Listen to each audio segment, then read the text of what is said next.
children look different from their parents, and so do the young ones of other living organisms. What are the reasons for such variations? To find the answer to this question, Thomas Hunt Morgan and his colleagues tried to verify the chromosomal theory of inheritance through various experiments. Morgan chose the tiny fruit fly Drosophila melanogaster for his research. There were several reasons for this. First, these flies could be easily grown in a simple synthetic medium in a laboratory. Morgan also found that a single mating in these flies produced a large number of offspring. Moreover, the male and the female flies were easily distinguishable and had only 4 pairs of chromosomes, making their analysis easier. Another reason for Morgan selecting these flies was that they showed several heredity variations which could be easily seen through low-power microscopes. Finally, these flies had a life cycle of just 2 weeks, which would help study several generations within a short span of time. Morgan carried out several dihybrid cross experiments with Drosophila to study sex-linked genes. For example, he crossed yellow-bodied, white-eyed females with the genotype y/w with brown-bodied, red-eyed males with the genotype y+ and w+ to produce the F1 generation. Here, the plus sign in the superscript represents the dominant wild-type alleles. Morgan then intercrossed the F1 generation to obtain the F2 generation, and observed that the genes did not separate independently, which was an exception to Mendel's law of independent assortment.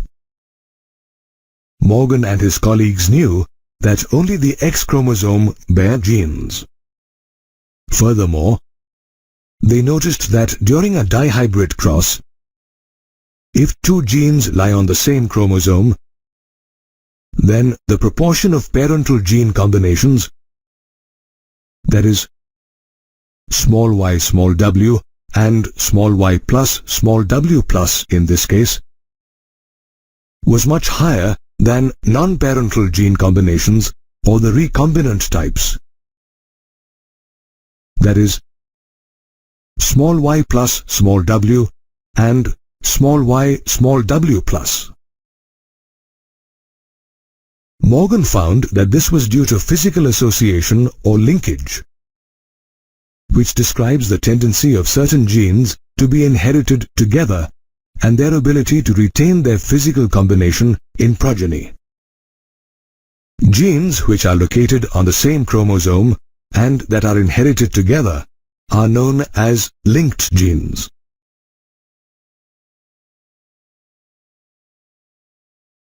For example, it is the linked genes that account for a phenomenon like red hair being strongly associated with light-colored skin in human beings. If an individual inherits one of these traits, he or she is most likely to inherit the other trait too. This phenomenon of linkage can be better understood through a process known as crossing over, which occurs during meiosis.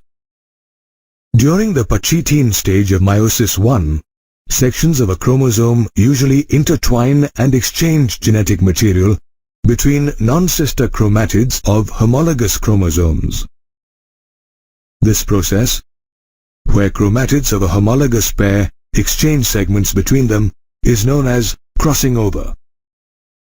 Crossing over leads to recombination or the creation of different combinations of alleles that do not exist in either parents.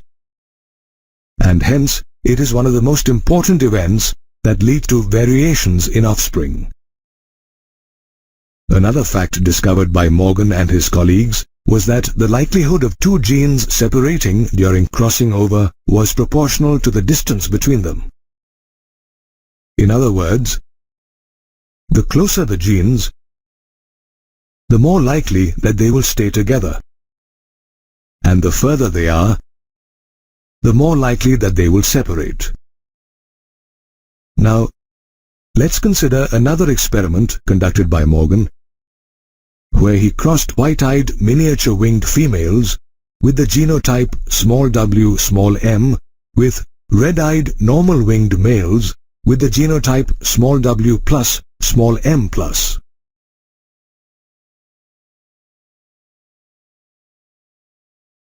From his experiments, Morgan noticed that tightly linked genes, or genes nearer to each other, showed very little recombination, while loosely linked genes, or genes far from each other, showed higher recombination.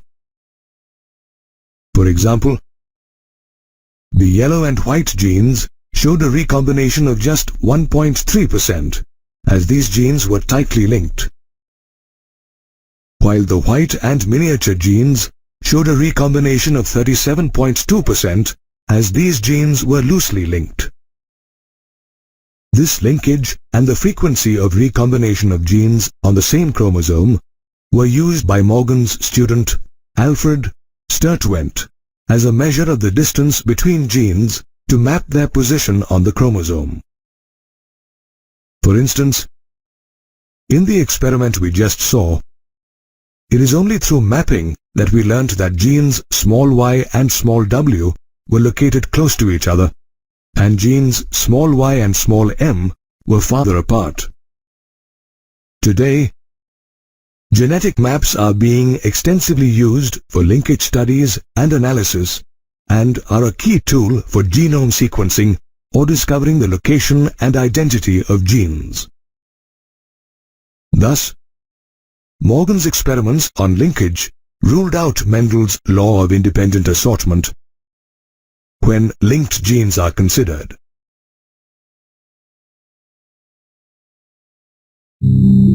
People are usually eager to know the sex of their unborn child.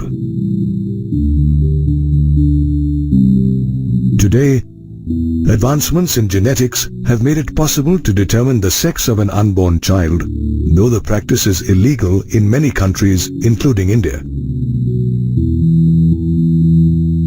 However, determining the sex of an unborn child wasn't easy in earlier times, and the mechanism of sex determination puzzled geneticists for a long time. Early research in the field of genetics was carried out using insects.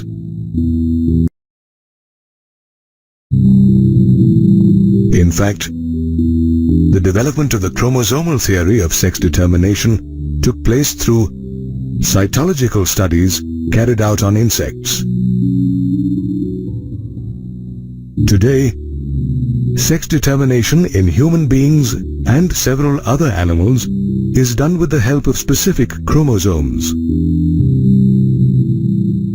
These sex-determining chromosomes are called sex chromosomes, while the rest of the chromosomes are called autosomes. For example, human beings have 23 pairs of chromosomes. Of these, just one pair is the sex chromosome, while the remaining 22 pairs are autosomes. The very first indication that sex chromosomes were different from autosomes came from the experiments conducted by German biologist Hermann Henking in 1891.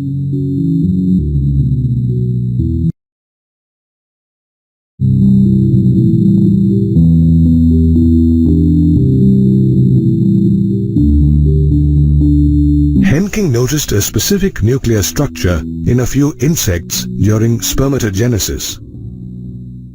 However, he also noticed that only 50% of the sperms received this structure. Henking named this structure the X-body. However, he couldn't explain the significance of this structure. Further research by several other scientists led to the conclusion that the structure was actually a chromosome, and they named it the X chromosome. Let's now take a look at a few sex determination systems, which are actually biological systems that help determine the development of sexual characteristics in an organism. In human beings and several other mammals and insects, the sex determination system is of the XXXY type. Human beings have 23 pairs of chromosomes. Of these, the 22 autosomes are identical in both females and males, while the sex chromosomes are different. The sex chromosomes in females are a pair of X chromosomes, while those in males are an X chromosome and a Y chromosome. In other words, the ovum produced in females contains only X chromosome, while in males, two types of gametes, X and Y, are produced during the process of spermatogenesis.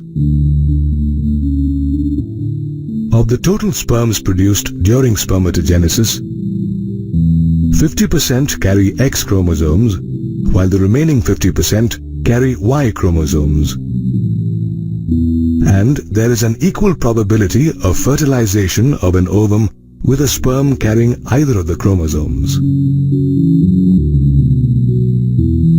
So, when an ovum carrying the X chromosome unites with a sperm carrying the X chromosome, the resultant XX zygote develops into a female offspring. On the other hand, when an ovum carrying the X chromosome unites with a sperm carrying the Y chromosome, the resultant XY zygote develops into a male offspring. Therefore, it is obvious that the sex of the offspring is determined by the genetic makeup of the sperm. Moreover, it is quite evident that the probability of a pregnant woman delivering either a male or a female offspring is always 50%.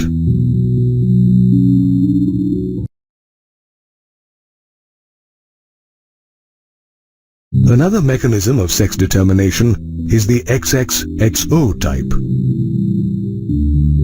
which is applicable to several insects such as grasshoppers, cockroaches, and bugs. In this type of sex determination, females have two identical homologous sex chromosomes designated as XX, while the males have just one sex chromosome designated as XO. Here, the O denotes the absence of a second sex chromosome. Now, when an ovum carrying the X chromosome unites with a sperm carrying the X chromosome, the resultant XX zygote develops into a female offspring. Conversely, when an ovum carrying the X chromosome unites with a sperm carrying no chromosome, the resultant XO zygote develops into a male offspring. Therefore, we have seen that in both the XXXY and the XXXO mechanism of sex determination, it is the genetic makeup of the sperm that determines the sex of the offspring. Such a system of sex determination is known as male heterogeneity. However, there are also several organisms in which the mechanism of sex determination is female heterogameity. That is, two different types of gametes pertaining to the sex chromosome are produced by the female. An example of such a sex determination system is the ZWZZ type, and it occurs in birds, reptiles, fish, and some insects like butterflies and moths. In this type of sex determination, females have two different types of sex chromosomes designated as ZW, apart from the autosomes. Males, on the other hand, have identical sex chromosomes designated as ZZ, apart from the autosomes. Now, if an ovum carrying a Z chromosome unites with a sperm carrying the Z chromosome, then a ZZ zygote is formed and it develops into a male offspring. However, if an ovum carrying a W chromosome unites with a sperm carrying the Z chromosome, a ZW zygote is formed and it develops into a female offspring.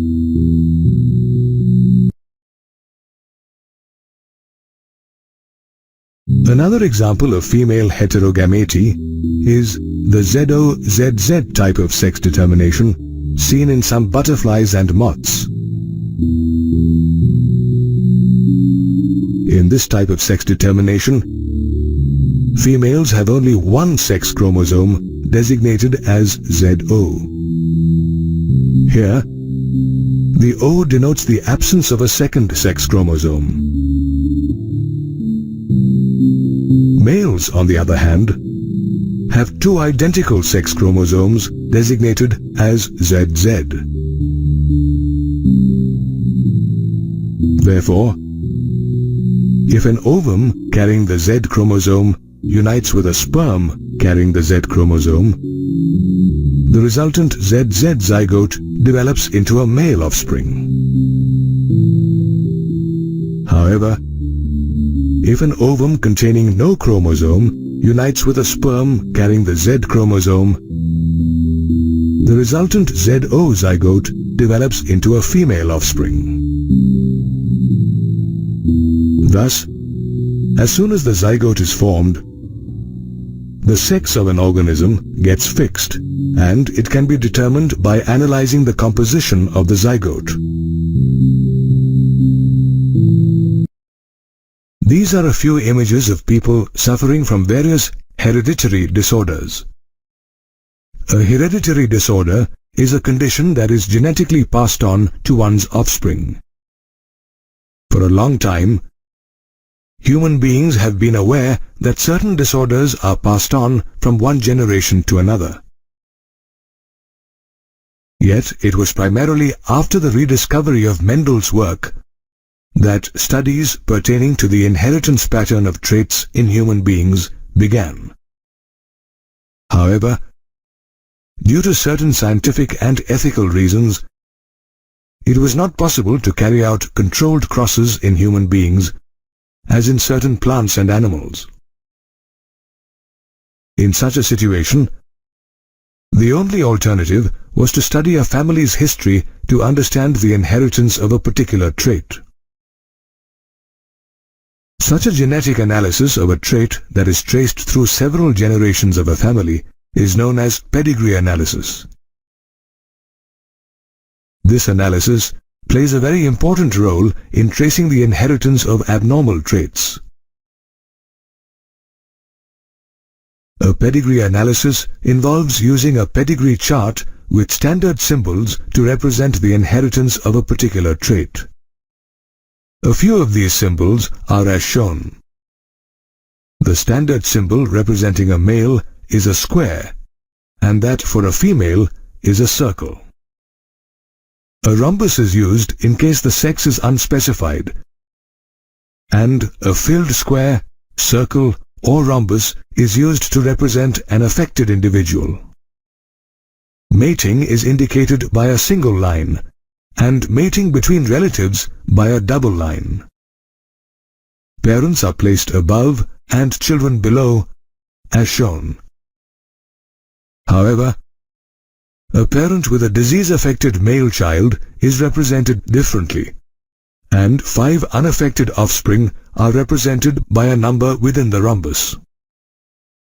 Identical twins and non-identical twins are represented as shown, whereas a heterozygous male is represented by a half-filled square and a heterozygous female by a half-filled circle. A circle with a dot in the center represents a carrier, and the death of a male or female is represented as shown. Pedigree analysis helps trace alterations in genes. Let us learn about these alterations and the reasons for the same. It is the genes in the DNA helix of a chromosome that contain information regarding inheritance, or in other words, information such as height, color, and even diseases that an individual is prone to. This DNA helix is in a highly supercoiled form and runs continuously from one end of a chromatid to the other. Also, each DNA helix contains the genetic information required for the functioning and development of all living organisms, and is thus passed from one generation to the next. However, on rare occasions, such as recombination and mutation, changes or alterations do occur in the genetic material, which alter the chromosome. Mutation in genetic material leads to changes in the genotype and phenotype of an organism. Mutations in the genetic material can be of 2 types: gene mutation and chromosomal mutation. Further, gene mutations can be of different types, such as substitution, deletion, and insertion. In substitution mutation, normal base pairs of DNA are substituted by other base pairs. A type of substitution mutation is point mutation, where a single base pair of DNA is substituted by another base pair. For example, in sickle cell anemia, point mutation occurs due to the substitution of a single base pair. Deletions, on the other hand, occur when a sequence in a gene is deleted. For example, deletion of a sequence of gene in the APC gene, which is a tumor suppressor gene, results in a non-functional protein which leads to cancer. Insertions occur when a sequence in a gene is added. For example, in Fragile X syndrome, additions of base pairs in the X chromosome make it fragile, leading to mental retardation. However, when deletions and insertions of several base pairs of DNA occur, it results in a frame shift mutation. For example, Tay-Sachs disease, which causes mental and physical disabilities, is due to frame shift mutation. Unlike gene mutation, chromosomal mutations occur when the number of chromosomes changes or when there is a change in the structure of a chromosome. Chromosomal mutations can occur during the formation of a zygote, which can lead to an increase or a decrease in the chromosomal number or structure. Down's syndrome and Jacobson's syndrome are some disorders caused by chromosomal mutations. Down's syndrome is caused by an additional X chromosome in the 21st chromosome, and Jacobson's syndrome due to deletion of a portion of the 11th chromosome. But why do genes and chromosomes undergo mutations? There are several physical and chemical factors that change the genetic structure or that induce mutations. These factors are known as mutagens. UV radiation, gamma rays, alpha particles, bromine and nitrous acid are some mutagens that cause changes in the genetic structure. Therefore, mutations in genes and chromosomes lead to several disorders, and the inheritance pattern of these disorders can be studied through pedigree analysis. All of us are carriers of potentially hazardous genes. While some of these genes lie hidden in a recessive form all through our lives, there are others that show their influence later in our lives when triggered by environmental factors. There are also a few genes that show their presence immediately after birth or even before we are born in the form of genetic disorders. We can broadly classify genetic disorders into two types, Mendelian and chromosomal.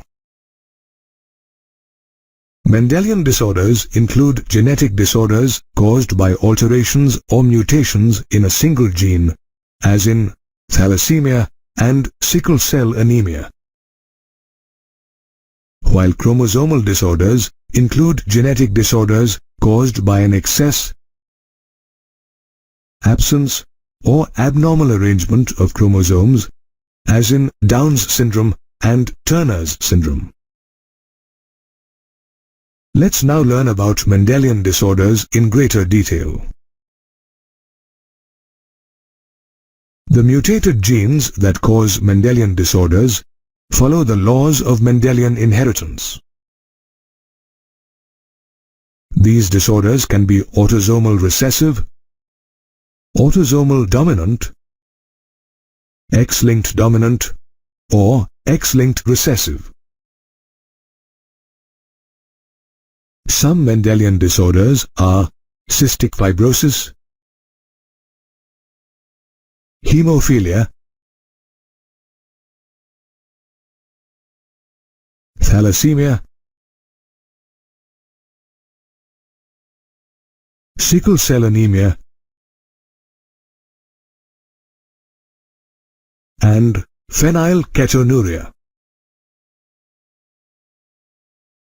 Let's study more about some of these Mendelian disorders.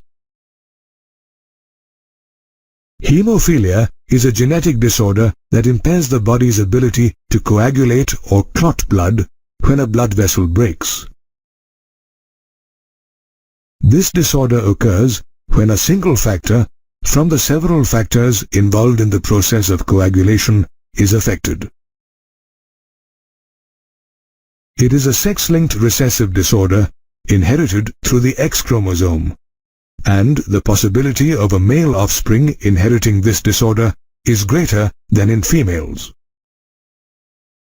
A male offspring inherits this disorder from an unaffected carrier or a heterozygous female parent, and these males are generally inviable or infertile in later stages of their lives. The possibility of a female offspring being hemophilic is very rare and occurs only if both the X chromosomes in the offspring are in recessive form. That is, the father must be a hemophilic, carrying the recessive X chromosome, and the mother must be a carrier or a hemophilic too. Did you know that hemophilia is also known as a royal disease, as Queen Victoria of England was a carrier of this disease and had passed it to her descendants?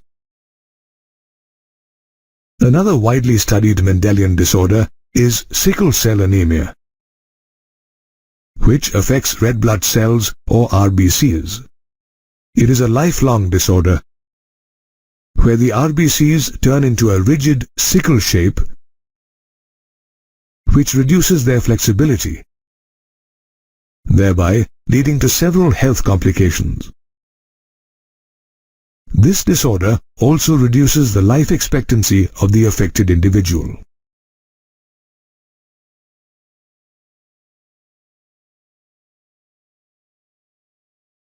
Sickle cell anemia is an autosome-linked recessive trait, or a trait inherited through non-sex chromosomes, and it is passed on to the progeny when both parents are carriers of the gene, which means they are heterozygous for the trait. The disorder is controlled by the two alleles HBA and HBS. These alleles can form three genotypes, namely HBA-HBA, HBA-HBS, and HBS-HBS. Of these, homozygous individuals with genotype HBA-HBA are neither carriers nor sufferers. Heterozygous individuals, on the other hand, have the genotype HBA-HBS and are unaffected by the disorder but are carriers and have a 50% probability of passing the disorder to the progeny. It is homozygous individuals with genotype HBS-HBS that have a phenotype displaying the disease. Sickle cell anemia is caused when glutamic acid is substituted with valine at the 6th position of the beta-globin chain of a hemoglobin molecule. The code for amino acid is present on the beta-globin gene, where GAG coding for glutamic acid in a normal gene is substituted with GUG coding for valine in a sickle cell gene. Now, under low oxygen tension, the mutant hemoglobin molecule undergoes polymerization, which changes the shape of the RBC from a biconcave disc-shaped structure to an elongated sickle-shaped structure.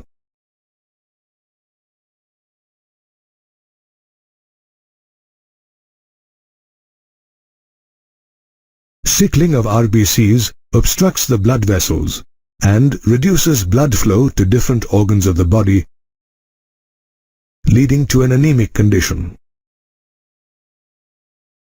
Like sickle cell anemia, phenylketonuria is also an autosomal recessive trait. It is an inborn error of metabolism inherited during birth and is characterized by the deficiency of the enzyme phenylalanine hydroxylase, which is required to convert the amino acid phenylalanine into tyrosine. As a result, phenylalanine accumulates in the body and gets converted into phenylpyruvic acid and other derivatives.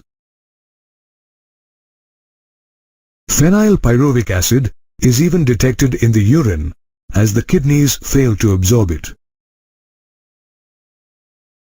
If phenylpyruvic acid and its derivatives accumulate in the brain, it could lead to mental retardation.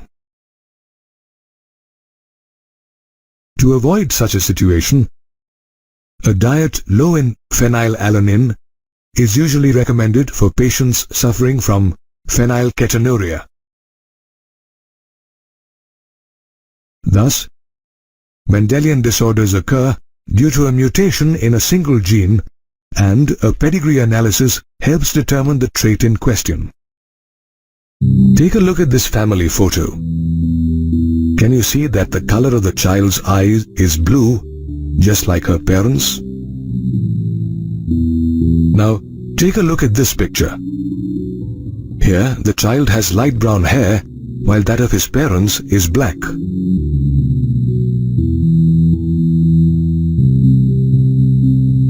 What accounts for such similarities and differences? The answer to this and several related questions are dealt with in genetics, a branch of biology that studies inheritance and variations in characters among related organisms, largely in their evolutionary aspects. Inheritance is the basis of heredity. It is the process of passing characters from parents to offspring. Variation, on the other hand, is the degree by which an offspring differs from its parents. Human beings have been using their knowledge of genetics since prehistoric times. Our ancestors knew that sexual reproduction was one of the causes of variation. Based on this principle, they practiced domestication and selective breeding of animals and plants. For example, the Sahiwal cow found in Punjab was obtained through artificial selection and the domestication of ancestral wild cows. However, our ancestors had very little knowledge about the scientific basis of genetics. It was only in the mid-19th century that advances were made in the field of genetics by Gregor Johann Mendel. Mendel was an Augustinian priest and scientist who gained fame posthumously for spearheading the science of genetics. He proposed several laws of inheritance by conducting extensive research and hybridization experiments on garden peas, or by some sativum, for about 7 years. Hybridization is the process of crossing two individuals differing in at least one character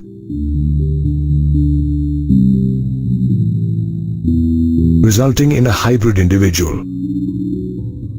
The reason for Mendel choosing common pea plants for his research was that the plant had various contrasting characters such as length of the plant, color of the pod, and shape of the seed that were visible to the naked eye.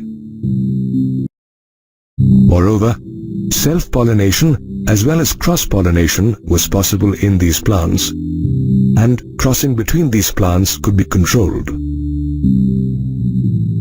In addition, these plants grow quickly and produce a large number of offspring. Mendel, for the first time, had applied statistical analysis and mathematical logic to problems in biology. He chose 14 pairs of true breeding pea lines similar in all aspects except for one character to conduct cross-pollination or artificial pollination experiments.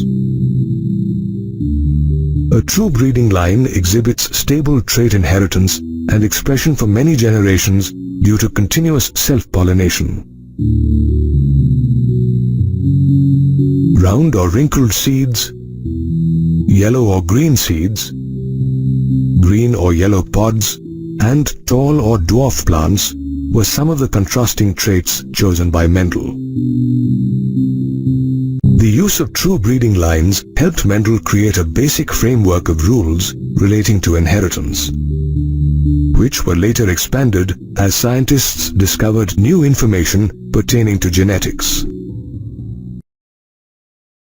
Also, the data collected by Mendel was quite credible, as he had used a large sampling size for his experiments. Moreover, as he conducted experiments on several generations of test plants, it helped him confirm his inferences and prove that his rules were not unconfirmed ideas, but general rules of inheritance in all living organisms. However, the world had to wait till the end of the 20th century to understand the significance of Mendel's discoveries. Due to his valuable research in the field of genetics, Mendel came to be known as the father of genetics, and the rediscovery of his laws laid the foundation for the modern science of genetics. Now, let's take a look at the different terms that we come across while studying genetics.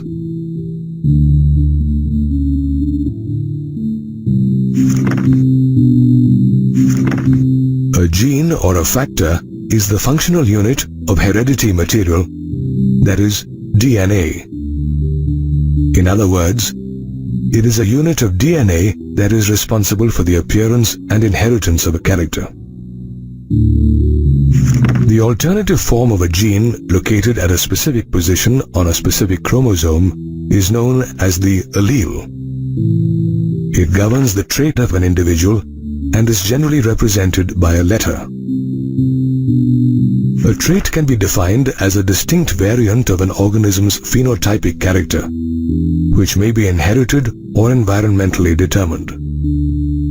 For example, the color of petals is a character or an attribute, while the colors pink, violet, and white are traits. The genetic makeup of an organism is designated by the term genotype, while the appearance of the organism is designated by the term phenotype. Also, every organism possesses two alleles for each character. If these two alleles for a particular character are identical, the gene is said to be homozygous or pure, and the individual is called a homozygote. On the other hand, if an organism possesses two contrasting or different alleles in a pair, the gene is called heterozygous, and the individual is called a heterozygote. In a heterozygote, only one of the contrasting genes is able to express itself, while the other gene remains hidden. This gene, which expresses itself in the F1 hybrid, is called the dominant gene, while the gene that is unable to express itself is called the recessive gene. F1 hybrid or first filial generation is the first generation of plants or animals obtained from cross-mating distinctly different parent types. When two individuals of the first filial generation are self-fertilized, the resulting progeny is called the second filial generation or F2 hybrid. Self-fertilization is the term used when fertilization takes place between male and female gametes from the same individual. The study of inheritance of one pair of contrasting characters is known as a monohybrid cross. For example, the study of inheritance of tall and dwarf plants, while the study of inheritance of two pairs of contrasting characters is known as a dihybrid cross. For example, the study of inheritance of round and yellow seeds and wrinkled and green seeds. To determine if an individual is homozygous dominant, heterozygous, or homozygous recessive, a back cross or a test cross is carried out. A back cross is a cross between the F1 generation progeny and any of its parents, while a test cross is a part of a back cross between F1 individuals with a homozygous recessive parent, and it is performed to determine the unknown genotype.